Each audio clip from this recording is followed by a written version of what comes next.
Happy Thanksgiving, everyone. My name is Dominic, and today you're tuning in to the Comic Book Report, where we review comic books and graphic novels so you can get an idea of what to read. Now, as I just mentioned, it is Thanksgiving Day here in the States, although I'd like to extend that to everyone abroad as well. Happy Thanksgiving.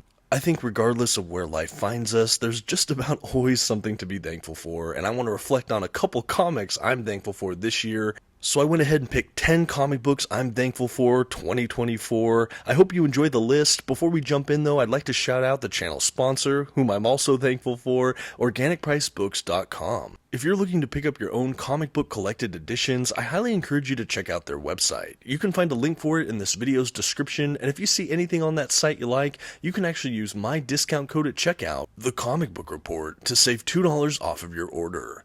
Please note if you use my affiliate link or code to make a purchase, I will earn a small commission, but it's a fantastic way to support this channel. Thank you so much for considering. Now let's go ahead and get started with today's list. To kick off our list today in no particular order, we're going to go ahead and start with Daredevil by Ed Brubaker Omnibus Volume 1 from Marvel Comics. As some fans of the channel may know, Daredevil is actually my favorite comic book character, my favorite superhero character, and I've said it before, but my favorite Daredevil run to date that I've read is the run by Brian Michael Bendis. Now this run here by Ed Brubaker immediately follows that Bendis run. So you might be asking, shouldn't you have just put the Bendis Omnibus on here?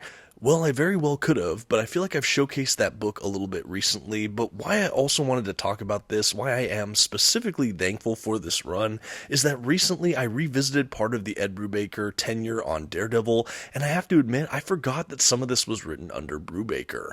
I think that the transition between Bendis and Brubaker's run on Daredevil is so seamless in many ways that I kind of blend those two runs together sometimes in my mind, and I forgot just how many amazing storylines Brubaker himself contributes to the ongoing mythos of our horned head hero. And I definitely found that in this omnibus here. We start out in this incredible kind of prison story arc. I won't go into it too much here because I just don't want to spoil it for those that haven't had a chance to read it, but a fantastic storyline that kicks off a really, really wonderful run. This is the volume 1 of a 2-volume omnibus set that collects the entirety of the Ed Brubaker time on Daredevil.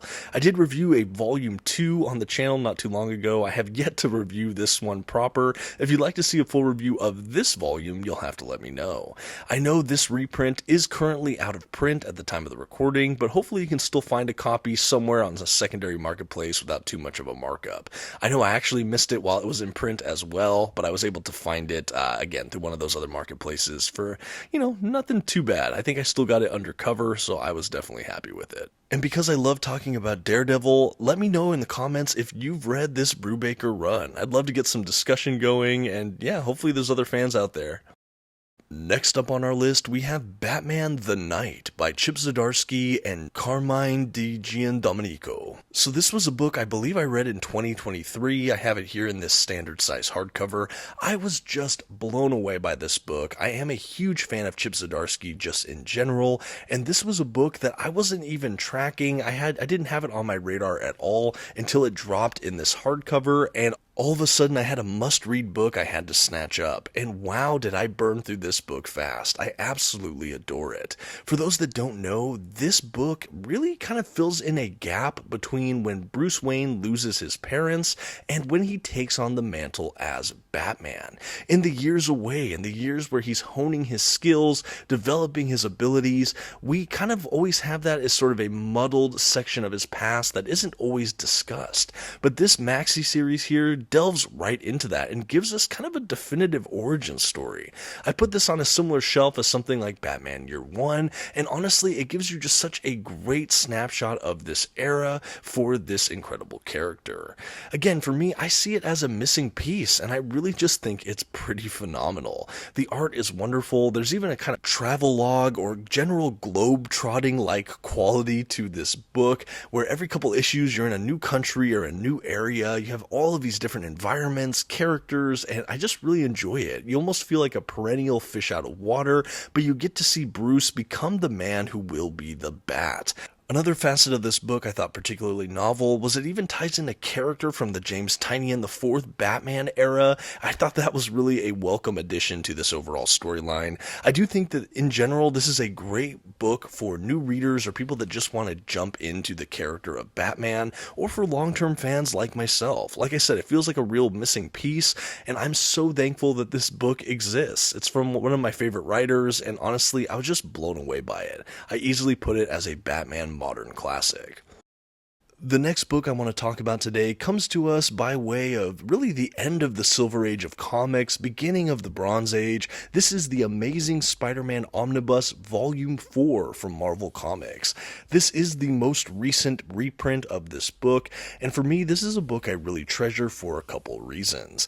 As you can probably tell from the cover of this book, yes, it does contain the just essential Death of Gwen Stacy issue, and honestly, that was a huge draw for this book for me.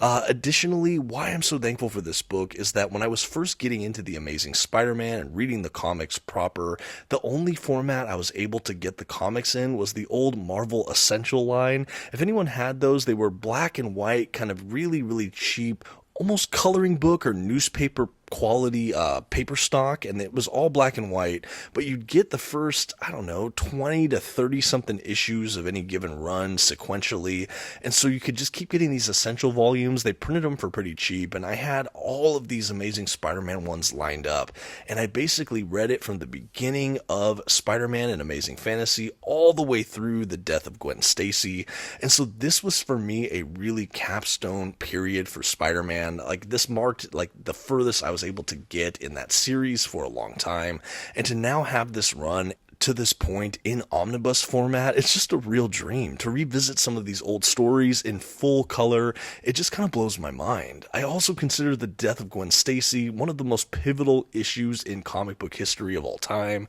So yeah, definitely thankful to have this. I was so grateful when Marvel decided to reprint this past year, and I knew I had to go ahead and pick it up. There are, of course, so many other fantastic issues in this omnibus, but in many ways that Gwen story does overshadow them all. I really, just looking at all the art here, I just treasure this period. It has kind of a sentimental quality to me. Like I said, these were some of the earliest comics I ever had the chance to read, and it just really marks a specific time and place for me when I first encountered these issues. Alrighty, next on my thankfulness list, the Uncanny X-Force Omnibus by Rick Remender. This is the 2024 reprint, and if you've seen me talk about it this year on the channel, this is actually my most anticipated book of the year. When I heard Marvel was soliciting a reprint, I pre-ordered this book, and quick. This was always an X-Men related run I had always wanted to read. It gets almost universal praise and accolades, and I like the creative team. I love the characters we have in this run, and I just was always looking for an opportunity to check it out. I almost bought some of it in paperback once upon a time. The omnibus was always out of print and way too expensive for me. And again, I was just waiting. And when I finally heard about this reprint, I was just elated. And I still am. I'm so thankful to finally have this run in my collection. I'm so thankful that I finally had an opportunity to read it. I did do a full review for this book on the channel this year. And yeah, I just really had a blast, not only reading it, but also reviewing it. Like I said, so many amazing characters, and many of which give some of their best performances. I don't know if performance is the right way to say it in a comic book, but I know the characters of like Psylocke, for example, or Phantom X. This is maybe my favorite or definitive version of these characters I've ever seen. I also think Remender lent Deadpool an amount of kind of gravitas and empathy that he doesn't often get. There's a really sincere quality that Remender instills in Deadpool in this run that I really liked, in the midst of course, his usual hijinks and humor and kind of dark humor in this run, which I did appreciate as well. Wolverine is always a mainstay favorite character for me, and I think Remender handled him very well. And overall, just a really fun book. If you don't know anything about Uncanny X-Force, this is really the Black Ops kind of lethal force kind of missions that an X-Men or mutant team will often go on. And that's definitely what we have here. We have a lot of these kind of mission-based storylines, some that have really huge implications for the Marvel Universe in general, and certainly these characters. But Remender just really, it's a triumph, honestly. And the art throughout this book is also really incredible. We have some gorgeous cover art, and like I said, this is just such a beloved omnibus already, something I'm very thankful for, and a run I'd recommend to almost everyone looking for a good Marvel Comics recommendation. Next up, I would just like to say, when you're reading a comic run and you can finally finish it or you can finally collect the last volume, that's really what I did here with Firepower Book 2 from Image Comics. This series was written by Robert Kirkman and illustrated by Chris Samnee. Yes, it's only a 2-volume set, but I loved the first volume when I read it. This is kind of a mythical, chosen one, martial arts, fantasy kind of series. Anyway, loved the first book. I knew volume 2 was coming out, and I just didn't make it a priority to pick it up. I was worried I wouldn't get to it before it ran out of print, but here we are. I was able to review it for Organic Price Books, so thank you again for this copy, but it felt so good to get this book in the collection and to finally finish out this series. I have been a fan of Robert Kirkman since I first checked out Invincible and The Walking Dead, and ever since then I've kind of dabbled with a lot of his series over the years, but this is honestly kind of risen in the ranks as one of my favorites, easily in my top 5 Kirkman series. It's action-packed, it's entertaining, there's a lot of heart, there's a lot of drama. I think really Kirkman at the core of it, he just really nails characterization. I think no matter what is going on in his plot lines, which are often good and twists and turn like you want, really the characters are the anchor, and I think that's so true for so many great stories over the years, but Kirkman is just a master at that for me, so it almost didn't matter what these characters were up to. I was gripped and I cared about it. The fact that we also had this mystical martial arts kind of flavor to everything, it just worked. It just worked for me. I know some people have said it's a little bit derivative, or it feels like maybe Iron Fist or some of these other books. I certainly get that argument, but I do think that Kirkman brings enough unique things as well. I think centering it on a family group of characters was a really helpful thing, and the art from Chris Samnee is just unparalleled. There's this kind of animated quality. Everything is just vibrant and gorgeous and lush. There's a really kind of immersive effect that the Samnee art has, at least for me as well, that I just felt like I was in these scenes. I was with these characters, and I just enjoyed it. And I do think Kirkman landed the plane successfully. I was very happy with how this story resolved, and I am exceedingly thankful to have it in my collection this year. Next on this list is the new Ultimate Spider-Man by Jonathan Hickman. One of the most painstaking parts of being a comic book fan who really only collects collected editions is sitting on the sidelines waiting for a really, really buzzy or hot or noteworthy comic series to get enough issues to be produced in a collected edition like we have here with this trade paperback. When I heard new Ultimate Spider-Man was coming, when I heard Hickman was at the helm, and certainly when I heard so many resoundingly great reviews, I was just sitting at the edge of my seat week after week waiting for this book to finally get released. And it did not disappoint, at least for me. And while this only collects the first handful of issues of this ongoing run, I am so hooked. I can't wait to follow this new series. An Ultimate Spider-Man book definitely has a really prestigious legacy to live up to between all of the stuff we got from Bendis with both Peter Parker and Miles, and now we have Hickman trying his hand at this Ultimate series, and it's just working for me. This is in the new Marvel Ultimate Universe, and this is a little bit of an older Peter Parker. He's a family man with 2 kids, he's married to Mary Jane Watson, and he becomes Spider-Man later in life. There are so many fun wrinkles in this universe, and I'm really enjoying seeing a lot of familiar faces in new or fresh ways. And honestly, as a longer-term Spider-Man fan, to see Peter back with Mary Jane, it just feels right. I don't know how else to say it, and I'm sure so many other people have said it before me, but that is a huge selling point for me with this series. The fact that we also have some great art, some fun action, and some really good just foundational character building kinds of moments. This trade paperback is one I am so thankful to have in my collection, and more than that, I'm just so thankful to have finally been able to read the first handful of issues from this incredible run. And while I'm not necessarily going to break away and start collecting single issues, series like this certainly make it hard to just wait and bide my time for these collected editions. I know at the end of the day, I'm still pretty eagerly awaiting the Volume 2 and beyond. Let me know in the comments if you've been reading the new Ultimate Spider-Man from Jonathan Hickman. Okay, the next entry on my list today is actually Feral, Volume 1, Indoor Cats by Tony Fleecs and Trish Forstner. This is an Image Comics release, and it's from the same creative team that brought us Stray Dogs a couple years back. For those that don't know, Feral is this really interesting series that kind of homages a lot of zombie apocalypse kind of storytelling, but through the lens of these kind of house cats that basically are dealing with a super virulent form of rabies that turn all these these other animals, some of their friends maybe, into these ravenous zombie-like monsters. It's a really interesting juxtaposition to have these adorable, almost Disney-esque looking characters in this horrific environment. They did a similar thing with Stray Dogs, which, if you don't know what that series is, it's essentially a mini-series that is a cross between these beautiful kind of Disney-esque dogs and a kind of Silence of the Lamb level psychological thriller. Anyway, a wonderful series, and when I heard they were coming out with a new series, this is another one like Ultimate Spider-Man where I was just waiting for the collected edition. And then when I finally got it, I was so happy to hear it was an ongoing series, because at least for me, it means I can enjoy this series for the days and maybe months to come. Another added wrinkle as to why I'm so thankful for this book: yes, I'm thankful because I enjoyed Stray Dogs, and to have another similar property from this team, that's something to be thankful for. But the reason it makes my list is because I actually got to meet Tony Fleecs and Tone Rodriguez, who's one of the other artists on the book. Both of them came to my local comic shop, and honestly, Tony Fleecs had been there a couple times throughout the last year or two, and I had always missed out on getting his autograph. And so this time I was finally able to do it. I picked up this book at the shop, and they signed it for me. You probably saw it at the beginning of this entry.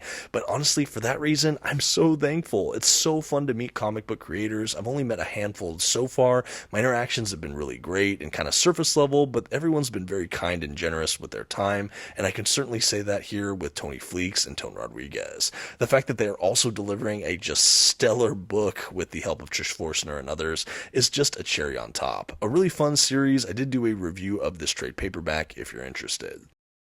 Next up, we have Silver Surfer by Dan Slott, Mike and Laura Allred. Omnibus. Yes, this is a Marvel Comics Omnibus edition, and this is a book that I had a blast with. I think back in 2023, I think is when I went through this run. They reprinted this book. Silver Surfer is one of my favorite characters, so I decided to go ahead and give it a chance. I know this got kind of interesting reviews. I think mostly it's resoundingly positive, but a couple people get thrown off because it is quite different than a lot of the other incarnations or interpretations of this character. Silver Surfer is known to be really deep, philosophical, brooding, and kind of angsty, and we almost have in this run kind of a love story. It's much lighter, it's much more fun and whimsical in many ways. He still broods at some points, but it's almost to foil the other character, the kind of love interest character throughout this book. But I think even if the Surfer is a little bit of a different flavor than I'm used to, it's still absolutely Norrin Radd Silver Surfer, and this is still, in my mind, one of the definitive runs on Silver Surfer. The art from the Allreds is absolutely stunning. This creative team is just wonderful. I'm such a huge fan of Mike and Laura Allred, but this is some of my favorite stuff they've ever produced that I've had the pleasure of reading.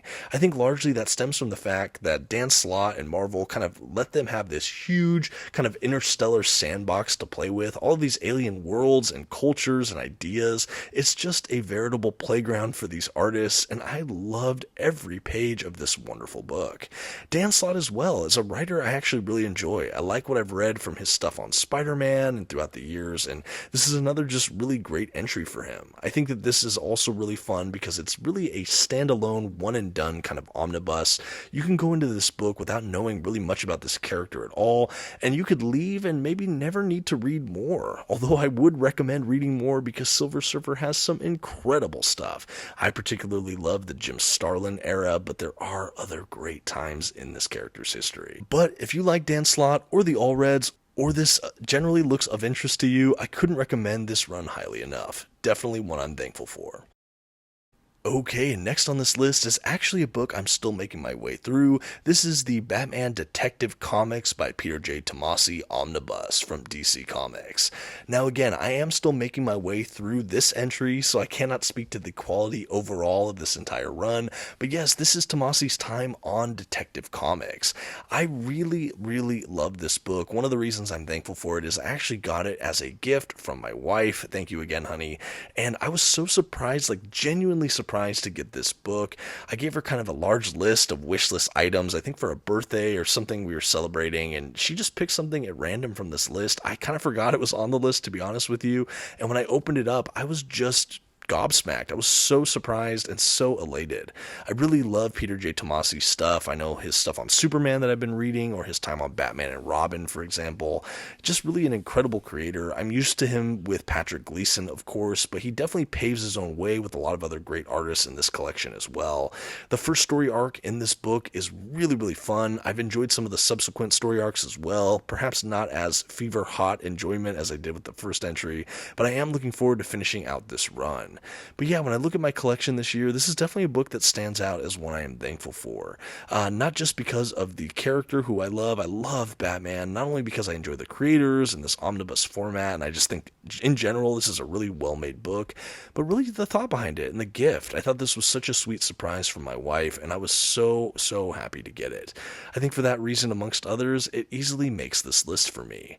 I am curious, though, in the comments, if you've been reading or have read the Peter J. Tomasi Detective Comics run that this omnibus collects. Let me know what you think in the comments. I would love to get some more feedback on this book. I've seen kind of mixed reviews. Like I said, overall, I am enjoying it myself, but I'd love to get some discussion going, perhaps spoiler-free. Did you like this run? Let me know again in the comments. And hey, if you're enjoying this video and you've yet to subscribe to the channel, I would just like to invite you to do so. I'm always doing comic book list videos like this, reviews, shorts, live streams, and more. Anyway, thank you for considering. I know if you subscribed, I'd certainly be thankful. Okay, moving on. Okay, and rounding out our list today for 10 comic books I'm thankful for this year, we have the Superior Spider-Man Omnibus Volume 1 from Marvel Comics. This is another book that was written by Dan Slott, and it really takes place during that era where Otto Octavius, Doc Ock's kind of brain or psyche is in the body of Peter Parker, and he vows to become a more superior Spider-Man. Yep, name checked, now you know why it's called that. Anyway, this collects that entire run from Slott. I know it's called a Volume 1. I think that's presumably because there were secondary runs of Superior that I think are still ongoing or they've had in the recent past. But this is that first kind of main era for Superior Spider-Man. If people are talking about Superior Spider-Man, it's likely these comics. Anyway, Marvel decided to release this omnibus fairly recently in the last year or so, and it definitely makes the list. When I think about modern Spider-Man history or canon, this is a period of must-read Spider-Man writing that I had always wanted to check out. I heard such great reviews about Superior Spider-Man. I heard that it was kind of the shining jewel in the Dan Slott era, or at least one of them, and I already liked the other parts of Dan Slott's run that I had read, and I knew I'd have to get to this eventually. I am still making my way through this book, but I have really enjoyed every single issue I have read thus far. I think that this was such a fun and refreshing way to approach the character of not only Spider-Man, but of Doc Ock. I honestly think that this is an idea that's a fascinating premise that I think in many ways probably shouldn't have worked as well as it does, but the execution is just pitch perfect and it just works. I feel the same way about the series over at DC Comics Grayson, where Dick Grayson, the once Robin, oftentimes Nightwing, decides to become a James Bond-like super spy. Another great premise, probably shouldn't have worked, and yet the execution is amazing. Anyway, that's what I think about with this series, and so far it's living up to every piece of accolade or positive reviews I had ever heard about it. Absolutely thankful to finally have this run in my collection and to finally be making my way through it. A real treat. Okay, and I think that's going to start to wrap us up for 10 comic books I'm thankful for this year in 2024. There are, of course, many more comics I'm thankful for to have in this collection this year, and there are so many other ways in which I am thankful, not the least of which is to have viewers and friends like you. For all those people that have been watching this channel over the last couple years, I say from the bottom of my heart a sincere and really honest thank you. Thank you so much for making this hobby, this pastime so rewarding. I've so enjoyed connecting with a lot of you guys in the comments or on live streams or in different ways over the years. There are some of you that I consider honest to goodness friends, and I'm so immensely thankful and full of gratitude for that. I also hope wherever you find yourself this year that you are having a year that you can definitely say you are thankful for. In the comments section though, I would love to hear, have you read any of these 10 books? What do you think of them? Or in general, what are some comics or some collections you've been thankful for this year? Or maybe in general, are there things you're thankful for that you just want to share with us? I'd really love to hear all about it, and whether you're watching on Thanksgiving or sometime way in the future, I just want to say happy Thanksgiving one and all, and thank you again for watching The Comic Book Report. Until next time, please don't forget to leave your like, comment, and maybe share this video with a friend. Have a good one.